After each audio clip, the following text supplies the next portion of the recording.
નમસ્કાર દોસ્તો, છોટાઉદેપુર વિધાનસભાના કદવાલ તાલુકાની અંદર વડોથ ગામે 25 જાન્યુઆરીના રોજ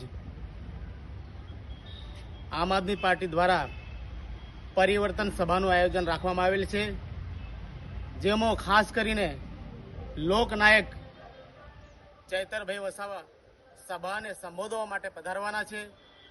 તો આ વિસ્તારના આજુબાજુના ગામડાઓના લોકો, તમામ લોકો, કાર્યકરો સાથે મોટી સંખ્યાની અંદર આ સભાની અંદર પધારવા માટે અમારું ભાવભર્યું આમંત્રણ છે, જેથી સૌ લોકો, છોટાઉદેપુર જિલ્લાના અને આજુબાજુ ગામડાના લોકો, માતાઓ, બહેનો, ભાઈઓ, વડીલો સૌ મોટી સંખ્યાની અંદર પધારવા માટે અમારું આમંત્રણ છે. જોહાર, જય આદિવાસી, જય સંવિધાન, ભારત માતા કી જય.